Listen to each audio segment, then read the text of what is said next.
The truth behind the Manson murders. Now, if you've been paying attention here, followed along with Chapter 7, Chapters 8, and most recently Chapter 10 here. Very intriguing book on the look at mind control, MKUltra, COINTELPRO, and how it pertains to the Manson murders and his following. So, today we're going to delve a little bit deeper into that by way of mind control, as I stated, touch upon MKUltra and how that played out and the experiments in that were conducted back in the 60s as well. So, without further ado, let's just jump right in. So, Chapter 11, Mind Control, Off the Deep End. I can still remember the email I sent to my agent. I'd made peace with the fact that I'd never reach a firm conclusion on Manson's involvement with the Smiths. I'd accepted I had to break off my reporting and move ahead on my book proposal. I'd even taken a full week off, for the first time since I'd started in '99, to clear my head. And then, Jolly West happened. "You're not going to like this," I wrote to my agent, pausing before I typed the next line, "but I think the JFK assassination is involved." I paused again. And the CIA's mind control experiments. I rewrote it a bunch of different ways, trying to make myself sound less insane. But when I hit send, I still wished right away that I hadn't. I might lose the one publishing professional I had in my corner. And at this point, I'd understand if he'd cut and ran. He always seemed to hold his breath when I mentioned a new finding, but now I knew I was pressing my luck. What I'd written was true, though, and I was confident he'd understand. Through my research on the HAFMC, I'd learned that yet another shadowy researcher kept an office there, and that his LSD research had clearer, more nefarious ties to the CIA than any of the others. At least his name wasn't Smith this time. He was Dr. Louis Jolyon West. His friends called him Jolly for his middle name, his impressive girth, and his oversized personality. Pursuing West felt like the logical thing to do, but it also meant swimming deeper into the waters of conspiracy, where, as near as I could tell, only the real nut jobs had wandered before me. I thought of Bill Nelson, the creepy Manson memorabilia dealer I'd once met at a Denny's. Was there something about the isolation and intensity of this work that appealed to me when it pushed most people away? I dared to tell my agent about any of this only because I'd found firm documentation for a long-whispered rumor about West. He'd used drugs and hypnosis to conduct behavior control experiments on Americans without their knowledge or consent. That allegation had landed on the front page of the New York Times in 1977, but West had denied it until the day he died, and no one had ever proven the charge. I could, and I thought it was my biggest scoop yet. West's resume was so chock-a-block with intrigue and mad scientist larks that even someone like Reeve Whitson, who behaved like a spy out of a GQ spread, paled in comparison. Born in Brooklyn in 1924, West had enlisted in the Army Air Force during World War II, eventually rising to the rank of colonel. He came to my interest when I learned that he'd accepted an office at the Haight-Ashbury Clinic from David Smith himself to recruit subjects for LSD research. Earlier in his career, West researched methods of controlling human behavior at Cornell University. During the Korean War, he helped to deprogram returning prisoners of war who'd allegedly been brainwashed. His success earned him national attention. Around the same time, he achieved still more fame when he joined civil rights activists like his friend, the actor Charlton Heston, as well as Dr. Martin Luther King Jr., and marches demanding equal rights for African Americans. Ironically, while he was still fighting for the rights of some, he was suspected of infringing on those of others. His detractors alleged that through the 50s and early 60s at Air Force bases in Texas and Oklahoma, he performed experiments on unwitting subjects using LSD and hypnosis. After John F. Kennedy was assassinated in November 1963, West psychiatrically examined Jack Ruby, who'd murdered Kennedy's assassin, Lee Harvey Oswald. Not long before Ruby was due to testify for the Warren Commission, West examined him alone in his jail cell. He emerged to report that Ruby had suffered an acute psychotic break. Sure enough, Ruby's testimony before the commission succeeded only in making him sound unhinged. He could never fully explain why he decided to kill Oswald. Through the 70s, journalists linked West to the CIA's mind control research program, MKUltra. He denied all involvement, vigorously attacking anyone who suggested otherwise. He kept up those attacks until his death in 1999. Then, 74, he'd been diagnosed with metastatic cancer, and he prevailed on his son to help him commit suicide with a cocktail of pills. I had only a fraction of that information at my disposal when I first heard about West, but you can see why I felt I had to expand the frame of my reporting, yet again, just when I'd promised myself to narrow it. Nearly every psychiatrist and researcher I spoke to from Haight-Ashbury had invoked his name, often unfavorably. When I saw that he had been accused of conducting mind control experiments, I second-guessed myself. This was not an excursion to be taken lightly. West had spent the last decades of his career at UCLA, where he'd become something of an institution, heading the psychiatry department's renowned neuroscience center. The university had named an auditorium in his honor. When I called the school, I learned that he'd donated his papers to them, but since no one had asked to see them, they'd never been processed. No one had so much as opened the first box. I would be the first reporter to look at them. For weeks, I convinced myself to leave well enough alone. There was more than enough to fill out my book proposal. I didn't need to involve something as vast and intractable as secret government-sponsored mind control experiments, but I had a gut feeling that something important was in those files. It gnawed at me. One day, I ran out of willpower. I hopped in my car and drove to the library. Soon, I was showing up every day when the building opened, staying for hours to read in the basement, and leaving only when they kicked me out at closing time. Faking a hippie crash pad. Late in the fall of 1966, Jolly West arrived in San Francisco to study hippies and LSD. The Bay Area had an unprecedented migration of middle-class youth and an explosion of recreational drug use. West felt he had to witness it firsthand. He secured a government grant and took a year-long sabbatical from his professorship at the University of Oklahoma, nominally to pursue a fellowship at Stanford, although that school had no record of his participation in a program there. West was a square, tall, broad, and crew-cut, with an all-American look in keeping with his military past. If he wanted a good glimpse of the hippies, he'd have to blend in. He started cobbling together a new wardrobe and skipping haircuts. At least he had a solid knowledge base. The summer of love had yet to come, and the Tate LaBianca murders were still years away, but West would effectively predict them both. In a 1967 psychiatry textbook, he'd contributed a chapter called Hallucinogens, warning students of a remarkable substance percolating through college campuses and into cities across the United States. It was LSD, known to leave users unusually susceptible and emotionally labile, as it caused a loosening of ego structure. That language was reminiscent of the reprogramming spiel that Charles Manson would soon develop, urging his acid-tripping followers to negate their egos. When West cautioned against the LSD cults springing up in America's bohemian quarters, he described exactly the kind of disenchanted wanderers who'd flock to a personality like Manson's in the years to come. West had a hunch that alienated kids with a pathological desire to withdraw from reality would crave shared forbidden activity in a group setting to provide a sense of belonging. Another paper by West, 1965's Dangers of Hypnosis, foresaw the rise of dangerous groups led by crackpots who hypnotize their followers into violent criminality. Contrary to the prevailing science at the time, West asserted that hypnosis could make people so pliable that they'd violate their moral codes. Scarier still, they'd have no memory of it afterward. Just because such outcomes were rare, he argued, didn't mean they were impossible. West cited two cases to back up his argument: a double murder in Copenhagen committed by a hypno-programmed man and a military offense induced experimentally at an undisclosed U.S. Army base.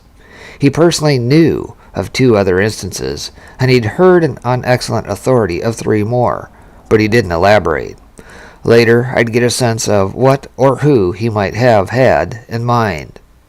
When he arrived in Haight-Ashbury, then, West was the only scientist in the world who'd predicted the emergence of potentially violent LSD cults. How had he learned so much about acid? You'd never know from his published writing that he'd conducted innumerable experiments with it. In San Francisco, he hoped to conduct more still. In the Haight, West found a group of kindred spirits at David Smith's new clinic, where plenty of shrinks from the straight world were basking in hippiedom. Getting his bearings at the HAFMC, he arranged for the use of a crumbling Victorian house on nearby Frederick Street, where he opened what he described as a laboratory, disguised as a hippie crash pad. This would serve as a semi-permanent observation post, granting him an up-close and personal look at the youth. He installed 6 graduate students in the pad, telling them to dress like hippies and lure itinerant kids into the apartment. Passers-by were welcome to do as they pleased and stay as long as they liked, as long as they didn't mind grad students taking copious notes on their behavior. The pad opened in June 1967, at the dawn of the Summer of Love. West took pains to ensure that it felt realistic, decorating it with posters, flowers, and paint. Thus was born the Haight-Ashbury Project, as he called it, or HAP for short. For the next 6 months, he undertook an ongoing program of intensive interdisciplinary study into the life and times of the hippies. To drum up hippie business, West stopped by the HAFMC, where David Smith could furnish willing subjects. Smith even gave him an office. Having a nationally recognized researcher like West working out of the HAFMC would attract sorely needed government funding. We helped him with research. Smith told me he was sympathetic to West's project, even though he admitted that he had never bothered to find out what it was or what its objectives were. He assumed that West, like himself, was diagnosing psychedelic patterns in the counterculture, trends that others had dismissed as boorish fads. They came over and interviewed kids that came into our clinic. Smith said of West and his students, he wanted to know, what is a hippie? Smith reminded me that this was a very new population. The fact that large numbers of white, middle-class kids would use illicit drugs was a total mind-blower. Who was paying for all this? According to records in West's file, his crash pad was funded by the Foundation's Fund for Research in Psychiatry, Inc., which had bankrolled a number of his other projects, too, across decades and institutions. For reasons soon to be clear, I concluded that the Foundation's Fund was a front for the CIA. This wouldn't have been the agency's first disguised laboratory in San Francisco. A few years earlier, the evocatively titled Operation Midnight Climax had seen CIA operatives open at least 3 Bay Area safe houses disguised as upscale bordellos, kitted out with one-way mirrors and kinky photographs. A spy named George Hunter White and his colleagues hired prostitutes to entice prospective Johns to the homes, where the men were served cocktails laced with acid. White scrupulously observed the ensuing activities, whatever they were. The goal was to see if LSD, paired with sex, could be used to coax sensitive information from the men, something of a psychedelic honeypot experiment. White so enjoyed the proceedings that he had a portable toilet and a mini fridge installed on his side of the mirror, so he could watch the action and swill martinis without taking a bathroom break. He later wrote to his CIA handler, "I was a very minor missionary, actually a heretic, but I toiled wholeheartedly in the vineyards because it was fun, fun, fun. Where else could a red-blooded American boy lie, kill and cheat, steal, deceive, rape and pillage, with the sanction and blessing of the All-Highest? Pretty good stuff, brother." West knew better than to commit such sentiments to paper. But by 1967, he'd toiled wholeheartedly in the vineyards, too. Before he moved to the Haight, he'd supervised a similar study in Oklahoma City, hiring informants to infiltrate teenage gangs and engender a fundamental change in basic morale, religious, or political matters. The title of the project was Mass Conversion. As I was soon to see, its funds came from Sidney J. Gottlieb, the head of the CIA's MK-Ultra program. In other words, as I said to David Smith, it was all but certain that Jolly West came to the Haight to answer a more ignoble question than, what is a hippie? That would be a cover project, I told Smith. "Oh, shit," he said. Is this an asphalt Sherwood forest? What was Jolly West really up to in San Francisco? Hanging out at his crash pad and roaming the streets of the Haight, he tried to pass as an apostle of free love, but few were fooled. Bob Conrich, a co-founder of the HAFMC, saw through the ruse right away. West walked into the clinic one day, and my first reaction was that he'd read too many Tim Leary interviews. Conrich wrote to me. West was a careerist in hippies' clothing. What I remember is his enthusiasm for the whole summer of love thing, which seemed exaggerated and insincere. Conrich was right. West's excitement was a sham, his feelings for hippies dripping with condescension. He soon concluded that the constellation of sex, drugs, and communalism shining over the height that summer was doomed to fail. The very chemicals they use will inevitably enervate them as individuals and bleed the energies of the hippie movement to its death. He called this an ineffable tragedy, but it's hard to imagine he saw it that way. For West, the failure of 60s idealism was a most desirable outcome, one that he was quite possibly working toward. A copy of his resume from this period hints at the thrust of his research. He was at work on a book called Experimental Psychopathology, The Induction of Abnormal States, but he never published it. Nor, on the surface, would the induction of abnormal states dovetail with the stated goals of his HAP. By the early 70s, he removed the title from his resume and never mentioned it again. Stephen Patel, the forensic psychologist, worked briefly with West in 1968 and referred to him as the only benevolent psychopath I ever met. The man could charm the pants off of anyone and manipulate people into doing all sorts of things they didn't want to do. At the HAP, though, West's motives were so vague that even his charm didn't suffice. No one had a firm grasp of the project's purpose, even those involved in it. The grad students hired to man West's crash pad laboratory were assigned to keep diaries of the work. In unguarded moments, nearly all these students admitted that something didn't add up. They weren't sure what they were supposed to be doing or why West was there. And often he wasn't there. Unlike the grad students, he didn't live at the pad, but he wasn't putting in long hours at the HAFMC either. Those who knew him at both places and elsewhere in his long career recalled his chronic absenteeism. One of the diaries in West's files belonged to Kathy Collins, a Stanford psychology grad student who lived at the HAP pad that summer. The experience was a huge letdown for her, aimless to the point of worthlessness. She was getting paid to do nothing. When crashers showed up, no one made much of a point of finding out about them. She put down in neat handwriting. More often, hippies failed to show up at all, since many of them apparently looked on the pad with suspicion. What the hell have I gotten myself into, and what the hell is Jolly doing? It is like a zoo. Is he studying us or them? When West made one of his rare appearances, he was dressed funny, like a hippie. Sometimes he would have friends in tow, costumed just as poorly. Collins wrote, the rest of us tended to look to them and trying to understand what we were supposed to do or what Jolly wanted. Their general reply was that this was a good opportunity to have fun. I gather that they did. They spent a good deal of time stoned. Ennui set in. Hoping to feel useful, Collins and the others made inquiries about helping out at the HAFMC. They were swiftly rebuffed. Pressed for specific guidelines, West exuded phoniness and dishonesty, suggesting that the students answer sweeping, high-flown questions about the height, such as, is this an asphalt Sherwood forest? She got the impression that this question had already been answered. At the height of her frustration, Collins wrote like someone trapped in an existential drama. I really don't know whether to laugh at Jolly or take him seriously, she fumed. I feel like no one is being honest and straight. The whole thing is a gigantic put-on. What is he trying to prove? He is interested in drugs, that is clear. What else? Brainwashing with the love drug. Collins was right. West was interested in drugs. His professional fascination with LSD was practically as old as the substance itself, and he was one of an elite cadre of scientists using it in top-secret research.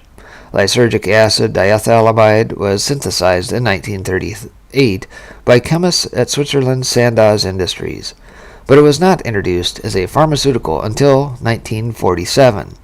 In the 50s, when the CIA began to experiment on humans with it, it was a very new substance. Be that as it may, the agency was not inclined to exercise caution. Almost right away, government scientists saw LSD as a potential Cold War miracle drug, the key to eradicating communism and seeding global democracy. Its effects on individuals' minds were extrapolated onto groups, voting blocks, and entire populations. Among psychiatrists, artists, and curious recreational users, LSD augured a different sort of liberty, but they, too, regarded it with awe. Albert Hofmann, the Swiss scientist who discovered its hallucinogenic qualities in 1943, described it as a sacred drug that gestured toward the mystical experience of a deeper, comprehensive reality. The actor Cary Grant, on the advice of his shrink, took some 100 LSD trips during their weekly meetings in the late 50s, experiencing a rebirth and picturing himself as a giant penis launching off from Earth like a spaceship. Charles Fisher, a drug researcher who worked with David Smith, described to me the very early perceptions of acid, when trips were planned like literal journeys. Very few people took LSD without having somebody being a trip leader, Fisher said. The suggestibility from LSD was akin to hypnosis, and Jolly West, of course, had known well enough to study the two in tandem. You can tell somebody to hurt somebody, but you call it something else, Fisher explained. Hammer the nail into the wood, and the wood, perhaps, is a human being. It could result in some violent activity, even though LSD was considered a love drug. The global superpowers considered it anything but. Full-fledged U.S. research into LSD began soon after the end of World War II, when American intelligence learned that the USSR was developing a program to influence human behavior through drugs and hypnosis. The United States believed that the Soviets could extract information from people without their knowledge, program them to make false confessions, and perhaps persuade them to kill on command. The CIA, then in its infancy, saw mind control as a natural extension of communism, spreading like fire where the forces of unreason prevailed.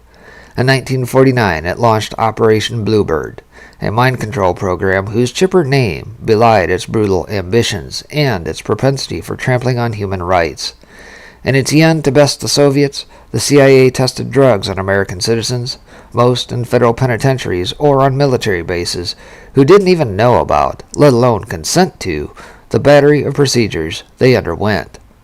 Their abuse found further justification in 1952 when, in Korea, captured American pilots admitted on national radio that they'd sprayed the Korean countryside with illegal biological weapons.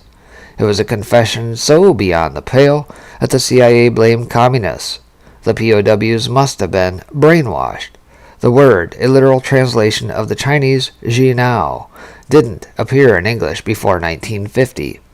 It articulated a set of fears that had coalesced in post-war America. Soviets were using guile to force an evil philosophy on the world. Technology had destabilized every atom of human nature, and a new class of chemicals with unpronounceable names could reduce people to machines. The human mind, like any other appliance, could be rewired and automated. Once the Korean War was over and the American POWs returned, the Army brought in a team of scientists to deprogram them. Among those scientists was a young psychiatrist from Cornell, Dr. Lewis J. West. He would later claim to have studied 83 prisoners of war, 56 of whom had been forced to make false confessions. West interviewed them at length, undoing the treacheries of the thought reform they'd undergone in enemy hands. He and his colleagues were credited with reintegrating the POWs into Western society and, maybe more important, getting them to renounce their claims about having used biological weapons. West's success with the POWs gained him entree to the upper echelons of the intelligence community.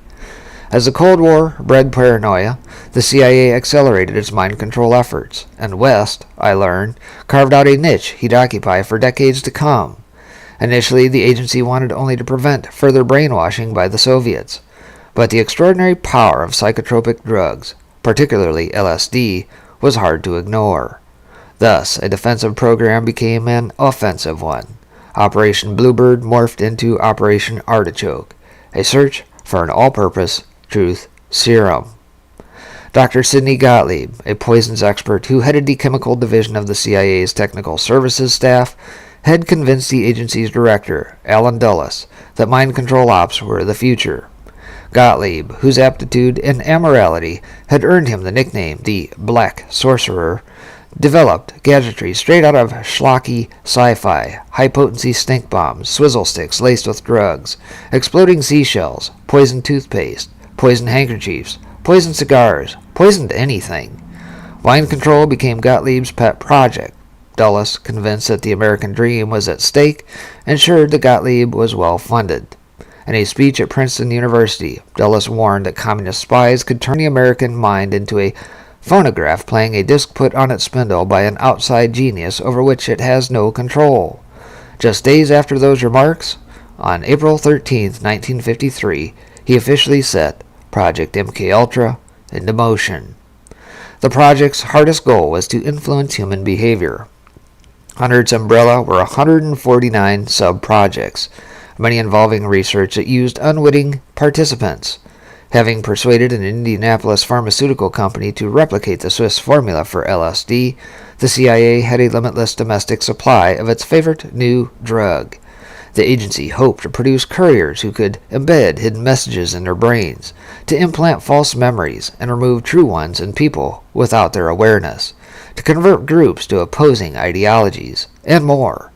The loftiest objective was the creation of hypno-programmed assassins. In their defense, CIA spooks weren't above experimenting on themselves. The same substance that held the promise of controlling minds and quashing communism was used in churlish office pranks, with agents quietly slipping LSD into their colleagues' drinks to achieve much-needed first-hand knowledge. A plan to spike the punch bowl at the CIA Christmas party was quashed when higher-ups reminded the office that it could cause insanity. The most sensitive work was conducted far from Langley, farmed out to scientists at colleges, hospitals, prisons, and military bases all over the United States and Canada. The CIA gave these scientists aliases, funneled money to them, and instructed them on how to conceal the research from prying eyes, including those of their unknowing subjects. Feeling that it was their patriotic duty, the scientists accepted their secret missions in defiance of the Hippocratic Oath. First, do no harm. In 1949, at the Nuremberg trials that adjudicated the crimes of World War II, the United States adopted the International Code for Human Experimentation. A person must give full and informed consent before being used as a subject. MKUltra scientists flouted this code constantly, remorselessly, and in ways that stupefied the imagination. Their work encompassed everything from electronic brain stimulation to sensory deprivation to induced pain and psychosis. They sought ways to cause heart attacks, severe twitching, and intense cluster headaches. If drugs didn't do the trick, they'd try to master ESP, ultrasonic vibrations, and radiation poisoning. One project tried to harness the power of magnetic fields. Operated on a strict need-to-know basis, MKUltra was so highly classified that when John McCone succeeded Dulles as CIA director late in 1961, he was not informed of its existence. Fewer than half a dozen agency brass were aware of MKUltra at any period during its 20-year history. When Gottlieb retired in 1972 or 73, the project retired with him. By then it had been pared down to almost nothing, as the agency focused on other ways to halt communism and sway policy making abroad and at home. Still, when the Watergate scandal and the CIA's involvement in it consumed the nation in the early 70s, it occurred to agency's leadership that it would be prudent to cover their tracks. Director Richard Helms ordered Gottlieb to destroy all MKUltra files. In June 1973, the technical services staff shredded countless documents describing the use of hallucinogens, including every known copy of a manual called LSD. Some unpsychedelic implications. MKUltra evaporated. Very, very interesting, right? And of course, one has to wonder, did MKUltra really die after that 20-year period? And think of what is playing out here today of the mind control. It said explicitly that they wanted to basically turn people into rewired appliances, automatrons, potential assassins. Do we see that playing out with any false flag attempts or false flags that have occurred throughout these United States, perhaps the world? And what about the COVID-19 business? Interesting thought, huh?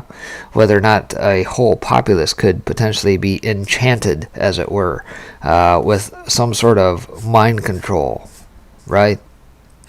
So lots to ponder here. We're going to get back into this here again real soon. We'll pick up with the grandiose and sinister and carry on in Chapter 11. Again, if you've missed any part of this, you can go back on the channel, pick it up with Chapter 7, Chapters 8, and of course what we just wrapped up here recently, the 3 parts comprising Chapter 10. So with that, we'll see you back here on the next one. Take care, everybody.